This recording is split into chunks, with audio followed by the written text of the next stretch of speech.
Olá, meus irmãos, tudo bem com vocês? Estamos aqui com o novo tema do canal Família na Plenitude. O tema é esse que está na tela aí: 2000 anos de ignorância sobre a Bíblia na igreja. Que igreja? A igreja que vocês sabem aí, né? É isso aí, essa igreja aí. 2000 anos de ignorância sobre a Bíblia na igreja. Esse é o tema de hoje. Vamos avançar cada dia mais no conhecimento da verdade. Vamos, né, irmão? É isso aí. Então vamos pedir àqueles que não são inscritos que façam a sua inscrição aí agora. Pode fazer a sua inscrição agora de graça, tá bom? Pode tocar agora aí abaixo aí, inscreva-se no canal, ative o sininho na opção todas, comente, compartilhe e envie esse vídeo para os seus amigos. Então o tema está na tela, vamos começar. Ah, sim, lembrando, quem desejar fazer parte de um grupo de WhatsApp, me avise aí no número que está na descrição do vídeo de hoje, e vocês poderão participar de um grupo e também receber os links das mensagens. Se desejar, me peça que eu envie o local para que você receba o link, tá bom? Um grande abraço, vamos começar agora o nosso tema de hoje. Então o tema de hoje, meus irmãos, ele promete esclarecer, tá? Nos esclarecer coisas que nunca vão falar num lugar denominado igreja. Nunca vão falar isso, o que nós vamos apresentar aqui hoje. Primeiramente, nós precisamos dizer que a Bíblia não é um manual, né, de formas de aplicar nessas associações evangélicas e católicas dogmas em que o povo ficará submetido com líderes sobre eles, denominados bispos ou pastores ou padres. Parece que tem que ser assim, mas não é. Ninguém hoje precisa se submeter a essas coisas. São desnecessárias essas coisas para o nosso tempo. Foge ao contexto da aplicabilidade. E ainda tem mais, meus irmãos, essas coisas vão de encontro aos próprios ensinos do Cristo, do Mashiach de Israel, em Mateus 20, 25 a 28, onde diz o seguinte: o mestre, pois, chamou-os para junto de si, e lhes disse: sabeis que os governadores dos gentios os dominam, e os seus grandes exercem autoridade sobre eles. Não será assim entre vós. Antes, qualquer que entre vós quiser tornar-se grande, será esse que vos sirva, né? E qualquer que entre vós quiser ser o primeiro, será vosso servo. Assim como o Filho do Homem não veio para ser servido, mas para servir e para dar a sua vida em resgate de muitos. Mateus 20, 25 a 28. Então, meus irmãos, o tema de hoje, o intuito de nossa apresentação não é confrontar com ofensas, né? Ou causar desgastes desnecessários a ninguém que pertence ao sistema religioso, que se diz igreja aí, né? Mas falar que na igreja eles não vão falar que igreja foi uma palavra inventada a partir do 3º século. Eles não vão falar isso na igreja. Com finalidade, né, na verdade, essa palavra foi inventada no 3º século com finalidade de ludibriar o povo descendente e remanescente, né, como a gente diz, do último dia da nação judaica. Último dia da nação judaica? Sim, último dia da nação judaica. Quando houve a destruição de Jerusalém e a queda do seu templo. Mas quase sempre os chamados cristãos, né, de nosso tempo passam os olhos sobre o texto de Mateus 24, onde Cristo adverte a seus discípulos o seguinte: vocês estão vendo tudo isto? Perguntou ele. Eu garanto que não ficará aqui pedra sobre pedra, serão todas derrubadas. Tendo o mestre se assentado no Monte das Oliveiras, os seus discípulos dirigiram-se a ele em particular e disseram: Dize-nos, quando acontecerão essas coisas? E qual o sinal será da tua vinda? E qual será o sinal da tua vinda e do fim dos tempos? Mateus 24, 2 a 3, né? Vamos continuar. Então, meus irmãos, antes da destruição do templo e do fim da nação judaica, no 1º século, o evangelho já havia sido pregado em todo o mundo. Sim, o evangelho já havia sido pregado em todo o mundo, naquele mundo habitado, no mundo considerado habitado nos tempos dos apóstolos, como disse o apóstolo Shaul, né, Paulo, em Colossenses 1:23. Permaneceis na fé, alicerçados e firmes, não vos deixando afastar da esperança do evangelho que ouvistes e que foi pregado a toda a criatura debaixo do céu, e do qual eu, Shaul, me tornei ministro. Colossenses 1:23. Então, meu irmão, por causa dessa pregação do evangelho a toda a criatura do Império Romano, se formaram então naquela época comunidades dos que creram naquela palavra, que se reuniam, na verdade, nas casas. E eram as congregações que se formaram a partir dali, de então. Essas foram as pessoas que se reuniam nas famílias, se reuniam em famílias, né? Nas casas que depois tiveram os descendentes, que no terceiro século, Constantino, o príncipe, o imperador, determinou que passassem a se reunir diante de um único líder denominado Papa. Então aqui, no terceiro século, na verdade, o nascimento da igreja. Alguns vão estranhar, como assim você está falando que o nascimento da igreja foi no terceiro século? Sim, o nascimento da igreja foi no terceiro século, foi a partir daqueles bispos ali que ocorreram depois do primeiro século. Foi o nascimento da igreja, porque igreja não existe na Bíblia. Não existe igreja na Bíblia, porque igreja é isso que você conhece. Então ali, a partir da constituição de um papa pelo príncipe, pelo imperador, ali nasceu a igreja. Sim, nasceu a igreja. Essa igreja é a igreja que você conhece, essa igreja, correto? Então é o nascimento da igreja, que não era a congregação, correto? Uma vez que igreja foi a institucionalização e submissão a uma autoridade eclesiástica, religiosa, por quem foi imposta uma única doutrina, tá? E que os ensinos, na verdade, ficaram misturados com as filosofias pagãs. Primeiramente, temos que falar o significado de igreja. E por que colocaram essa palavra no lugar de congregação, que é, na verdade, a tradução correta dos textos, né? Então, na verdade, os textos originais não dizia igreja, porque igreja é a institucionalização de uma religião. Isso é igreja, tá? Não existe a palavra igreja na Bíblia. Correto? Nós iríamos ceder um espaço para que algumas pessoas pudessem participar, mas tendo em vista que o outro vídeo ficou ruim, né, devido à internet, problema de chuva aqui, então não deu para que as pessoas pudessem entrar aqui no vídeo de hoje, tá bom? Então sabemos que alguns, na verdade, vão dizer que igreja é a mesma coisa de congregação.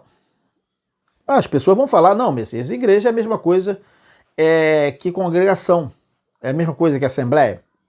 Sendo que na Bíblia, a congregação, na verdade, eram os congregados nas suas casas, conforme os seguintes textos.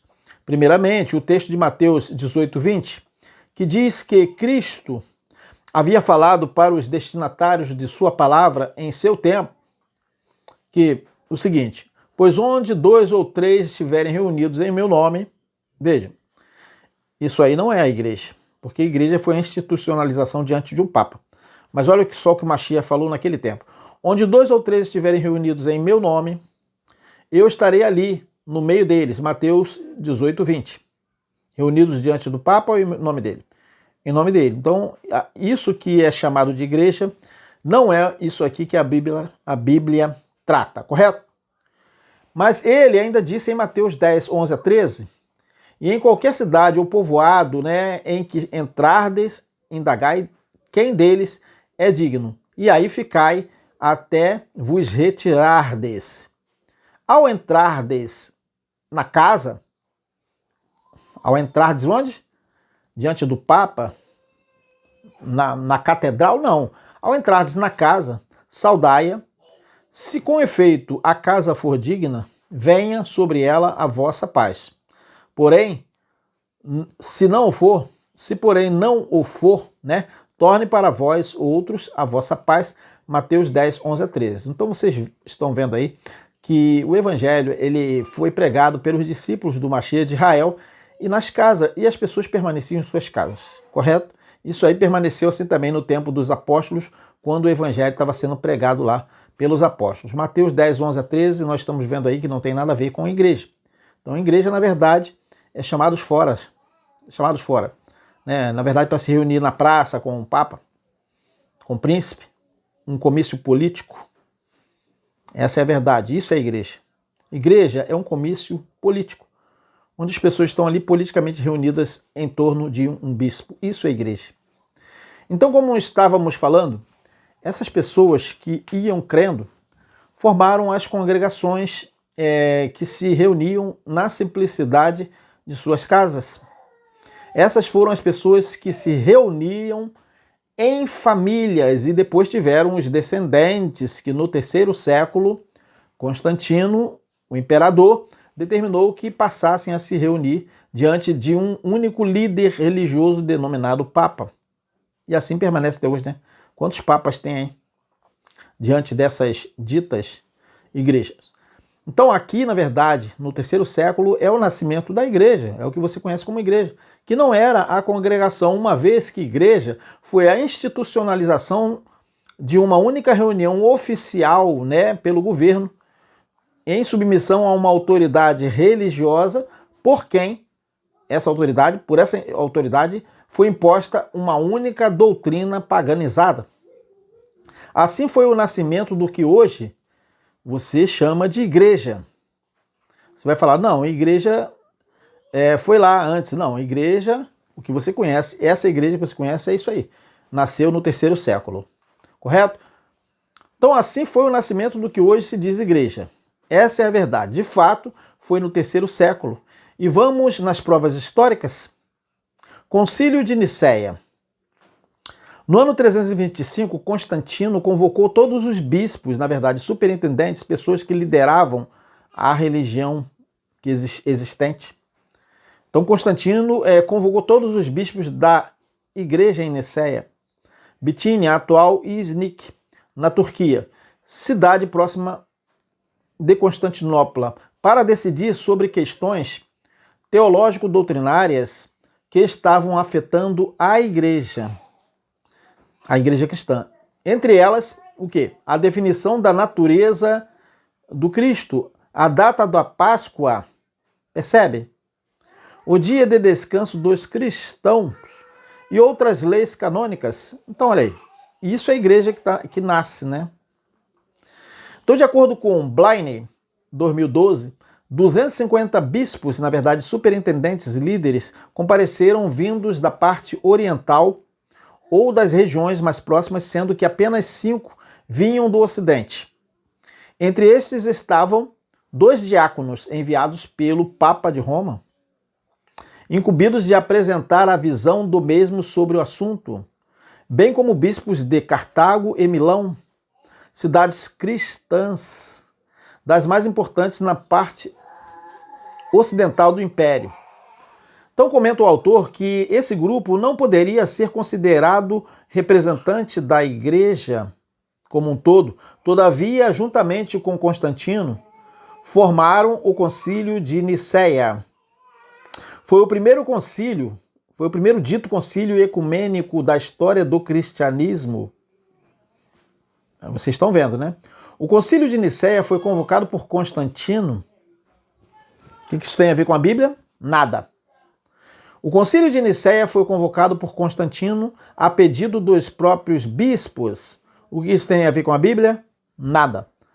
Que queriam por um tempo, que na verdade queriam pôr a termo, né, a uma questão iniciada por Ário, um discípulo de Samosata e presbítero em Alexandria. Paulo de Samosata era bispo em Antioquia e por volta de 260 defendia o monoteísmo, afirmando que, no caso como eles dizem Jesus, né, que Jesus era filho adotivo do que eles dizem Deus e que ele não tinha realmente encarnado. Então essa é a doutrina de Ário, né? Ário, por sua vez, declarava que, como eles falam, Deus Filho não era igual o que eles dizem Deus Pai e não tinham a mesma substância. Alexandre, bispo de Alexandria, não tinha definido bem essa questão doutrinal, o que resultou na excomungação de Ário da Igreja de Alexandria. Este buscou apoio em Eusébio de Nicomédia e Eusébio de Cesareia.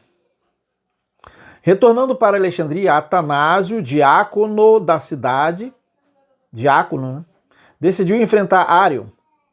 Em consequência, a igreja começou a se dividir sobre a pessoa do que eles dizem, a pessoa de Jesus Cristo, né?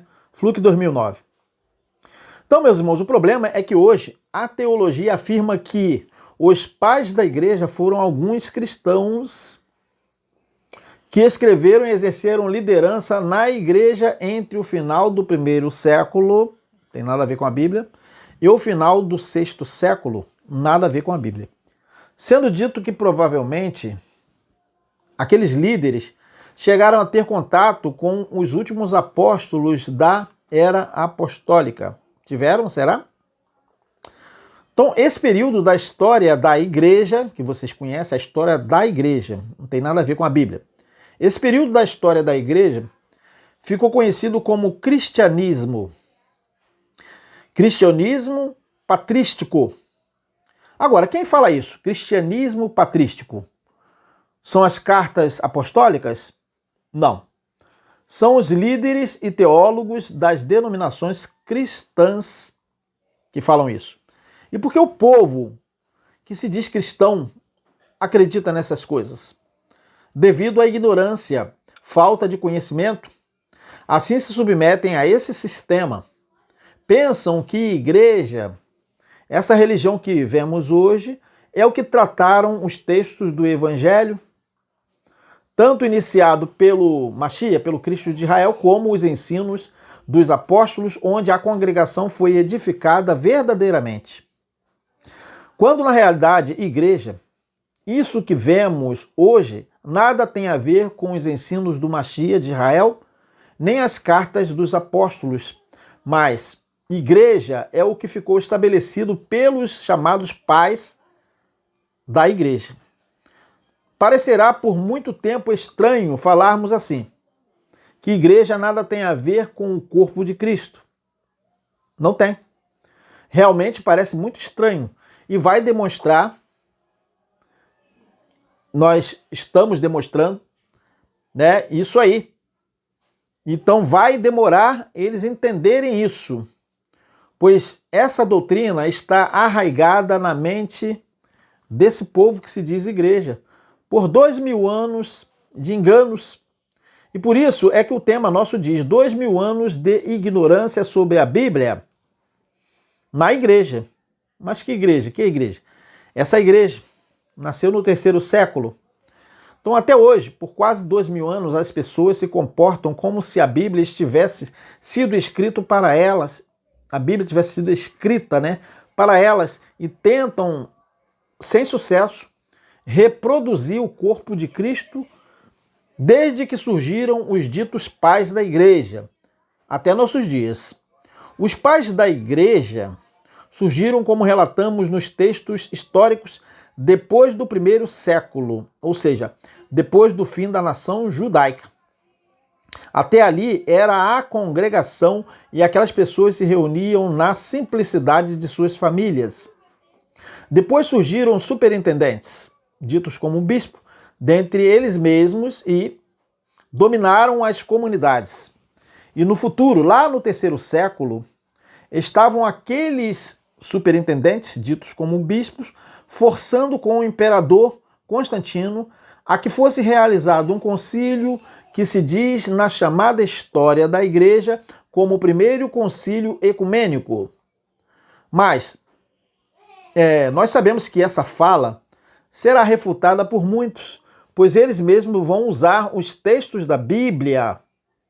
Eles vão usar os textos da Bíblia, em que o mestre Mashiach de Israel disse em Mateus 16, 18, eles vão usar isso aqui.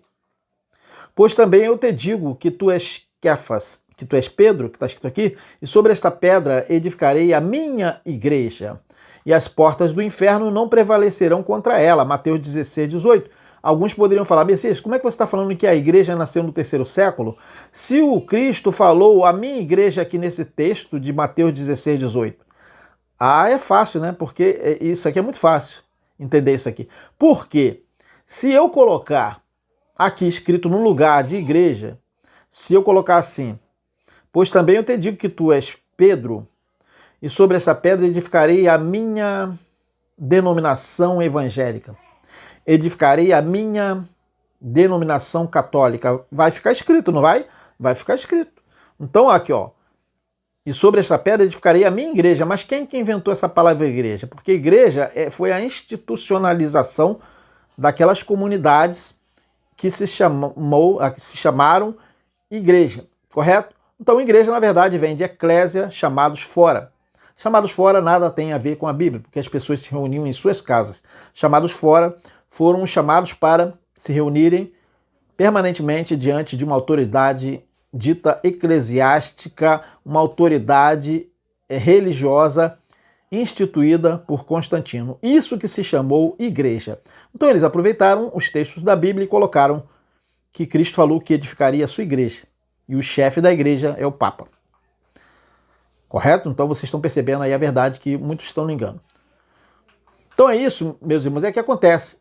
Né? Eles usariam esse texto de Mateus 16, 18 para dizer que a Bíblia diz que a igreja foi edificada por Cristo. Mas que igreja que eles falam? Isso aí que foi instituído no 3º século por Constantino. Mas eles ignoram que essa edificação aí, que o Machia falou, foi na doutrina dos apóstolos, lá no 1º século, e não depois do fim do 1º século, quando surgiram os superintendentes, chamados bispos, que dominaram sobre o povo, sendo alguns dentre eles denominados pais da igreja. Mas por que está escrito no texto de Mateus 16, 18, igreja e não seu corpo, sua congregação? Isso que grande parte das pessoas precisa entender, que igreja foi um substituto do vocábulo original, a fim de dar a entender que a Bíblia estava tratando da igreja, que na verdade é essa religião chamada cristianismo que ficou edificada por Constantino, junto com os 250 bispos, que na realidade eram superintendentes, pessoas que dominaram sobre as pessoas, arrebataram as mentes das pessoas que os seguiam. Então, os líderes e teólogos de nossos dias afirmam: essa era patrística teve início com a redação do último livro do Novo Testamento, o livro do Apocalipse. Eles dizem, e a morte do último apóstolo, o apóstolo João. Isso significa que naquele período a liderança, né? A liderança da igreja precisou passar por uma transição. Todos os apóstolos, eles dizem, de Jesus tinham morrido, eles dizem. Mas como eles dizem, mas Deus levantou pastores, eles falam, e mestres para liderar o seu povo. Mas que Deus que levantou pastores, né? É o Deus mesmo que levantou pastores, não foi o Pai Eterno. Então aqui está o início de todos os nossos problemas atuais referente ao que se diz cristianismo. Eles chamam essas instituições religiosas de igreja. E realmente isso é igreja. Essa convocação para que o povo deixe suas casas, isso é igreja. Essa convocação para que o povo deixe suas casas, a simplicidade de suas famílias, isso é igreja. Esses teólogos continuam suas afirmações. A palavra pai era uma designação comum atribuída pelos crentes àquelas pessoas que ocupavam os ofícios de liderança na igreja. Eram os presbíteros, eles dizem, os bispos da igreja antiga. Daí vem a expressão pais da igreja. Não existe pais da igreja na Bíblia. Aí eles dizem, os pais apostólicos, que são Clemente de Roma, foi bispo de Roma. E eles dizem, Inácio foi bispo da igreja de Antioquia, na Síria. E eles dizem, Policarpo foi bispo de Esmirna, o discípulo do apóstolo João. Será que foi? Ele estava exilado, João, né? E eles dizem, os pais apologistas agora. Entre os principais apologistas temos, eles dizem, os mestres da igreja. Justino Marte foi uma pessoa versada em muitas filosofias. E eles dizem, Irineu foi bispo de Lyon e um grande defensor do cristianismo diante dos ataques do gnosticismo. E eles continuam, Orígenes, eles falam, como pai da igreja também. Nasceu e cresceu no importante centro teológico de Alexandria. Eles também falam os pais teólogos. Os pais teólogos. Atanásio foi exímio defensor da divindade de Cristo contra a heresia, eles dizem, do arianismo desenvolvida por Ário, que alegava que, como eles dizem, Jesus não era, como eles dizem, Deus, mas apenas um ser criado por, como eles dizem, Deus dentro do tempo. Os três capacdócios também eram três ditos pais da igreja. Foram três amigos que tiveram uma participação fundamental na defesa da doutrina o que eles dizem, doutrina da Trindade. Seus nomes eram Basílio, de Cesareia, Gregório de Nazianzo e Gregório de Nissa. E eles falam também mais um aqui, ó. Agostinho de Hipona. Foi bispo de Hipona e reconhecido justamente como um dos maiores teólogos da história do que eles dizem cristianismo.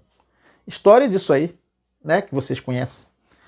Mas a questão é que o cristianismo, essa religião atual diz que Shaul determinou a Timóteo a ordenação de presbíteros, e eles usam esses textos.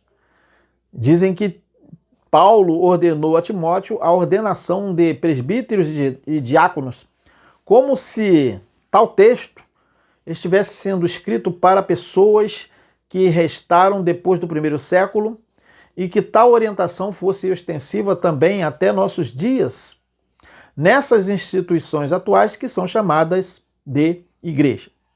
Mas Shaul não estava escrevendo para esses líderes surgidos desde o segundo século, mas Shaul, Paulo, ele estava escrevendo para Timóteo, onde diz, 1 Timóteo 3, 1 a 13, esta é uma declaração digna de todo o crédito, se alguém almeja o episcopado, de fato deseja algo excelente. É fundamental, pois, que o bispo seja repreensível, o marido de uma só esposa, equilibrado, tenha domínio próprio, seja respeitável, hospitaleiro, capacitado para ensinar. Não deve ser apegado ao vinho, nem a violento, mas sim amável, pacífico e não amante do dinheiro. O bispo deve também governar bem a sua própria família, sabendo educar seus filhos a lhe serem submissos com todo o respeito. Porquanto, se alguém não sabe governar sua própria família, como poderá cuidar Eles colocaram igreja de Deus aqui, né? Como poderá cuidar da congregação do Pai Eterno? Não deve ser recém-convertido, a fim de que não se ensoberbeça e caia na mesma condenação em que caiu o diabo. Também é necessário que tenha bom testemunho dos de fora, para que não seja envergonhado nem caia na armadilha do diabo. Quanto aos diáconos, da mesma forma, devem ser honrados, de uma só palavra, não dados a muito vinho, nem tampouco dominados pelo amor ao dinheiro. Devem permanecer no ministério da fé com consciência pura. Devem também, antes de tudo, passar por experiência, depois, se não houver nada que os desabone, que exerçam um diaconato.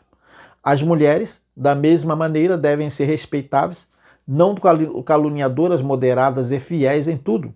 Os diáconos devem ser maridos de uma só esposa e governar bem os filhos e a própria casa. Pois todos aqueles que servirem bem como diáconos alcançarão uma posição de honra e muita intrepidez na fé que há em Cristo. 1 Timóteo 3, 1 a 13. Imagina, a gente pegar esse texto aqui e aplicar hoje numa reunião nossa e dizer isso aí foi Shaul que determinou para nós. Não é verdade. Correto, meus irmãos? Então a palavra dita como episcopado, né, se refere a funções administrativas, coisas necessárias para atender o povo materialmente. Mas isso aí foi no tempo da congregação, no tempo de Shaul. O episcopado, né, se tratava do bispado e diaconato. Anotou? O episcopado, que quem desejasse boa coisa desejava, era o quê? Se tratava do bispado e também do diaconato. Aí eu pergunto, esse texto foi para aplicação desde o segundo século?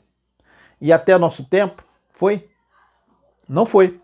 É claro que se alguns entrassem na nossa live hoje, na nossa apresentação, eles iriam dizer, não, esse texto aqui que acabamos de ler, Shaul escreveu para nós, sim, Messias. Não escreveu, ele escreveu para Timóteo, e foi para aquele tempo. Então, como falamos no início, precisamos dizer que a Bíblia não é um manual de formas de aplicar nessas associações evangélicas e católicas dogmas em que o povo ficará submetido com líderes sobre eles, denominados bispos ou pastores ou padres. Parece que tem que ser assim, não parece? Parece, mas não é. Não tem que ser assim. Ninguém hoje precisa se submeter a essas coisas. São desnecessárias essas coisas para o nosso tempo. Foge o contexto da aplicabilidade. Mas a maioria interpreta a Bíblia que se deva pregar o Evangelho em nosso tempo ainda, a fim de que outros se arrependam de seus pecados e dizem para eles, para essas pessoas que se arrependem dos seus pecados, é chegado o reino do Pai Eterno.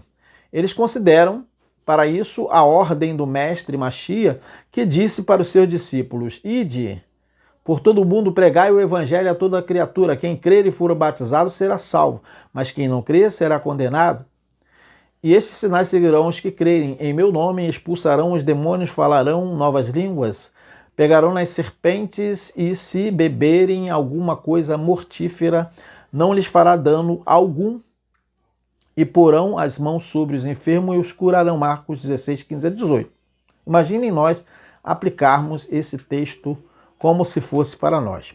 Então essas pessoas fazem isso, eles fazem isso, pregam em nosso tempo e essas pessoas que seguem, essa mensagem que eles pregam, se submetem a alguns líderes num lugar que eles alugam ou compram, constroem e passam a denominar aquilo ali de igreja, para onde todos os crentes, todos os domingos, principalmente, vão com a finalidade de adorar ao Pai Eterno num lugar quando, na realidade, o Cristo disse, mas vem a hora e já chegou em que os verdadeiros adoradores adorarão o Pai, como?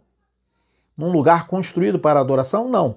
Adorarão o Pai em espírito e em verdade, porque são estes que o Pai procura para seus adoradores. O Eterno é Espírito, importa que os seus adoradores o adorem em espírito e em verdade. João 4, 23 a 24. Então, meus irmãos, como o nosso tema é esse aqui, diz 2000 anos de ignorância sobre a Bíblia na igreja. Realmente, o povo prefere viver na ignorância a respeito de um exemplo de textos aos hebreus. As pessoas pensam que é para nós, onde diz, e consideremos-nos uns aos outros para nos estimularmos ao amor e às boas obras, não deixando a nossa congregação, como é costume de alguns, antes admoestando-nos uns aos outros, o tanto mais quanto vedes que vai se aproximando aquele dia. Porque se pecarmos voluntariamente, depois de termos recebido o conhecimento da verdade, já não resta mais sacrifício pelos pecados, mas uma certa expectação horrível de juízo e ardor de fogo que há de devorar os adversários. Hebreus 10, 24 a 27. Vocês viram o texto que eles usam para dizer que esse texto foi escrito para nós. Esses fiéis dessas associações, chamadas evangélicas, católicas, creem piamente que não devem deixar as associações católicas e evangélicas, quando o texto não trata sobre o nosso tempo nem sobre essas instituições como sendo a congregação que eles não deveriam deixar. Então é só reler para ver o texto que não tem nada a ver com os nossos dias, mas com aqueles dias que estavam se findando, Que seria o dia do juízo final que já se deu ali no ano 70 DC. Então deixar a congregação seria o quê? Voltar ao erro. Pecar voluntariamente depois de ter recebido o conhecimento da verdade. Isso seria deixar a congregação. Voltar às práticas das obras mortas judaicas. Então as pessoas pegam esse texto e dizem, olha, aqui diz o texto que nós não devemos deixar a nossa congregação. Agradecemos a todos, um grande abraço, meus irmãos, até a próxima apresentação, que será sexta-feira, na verdade não 19, mas 20 horas. Um grande abraço, tchau!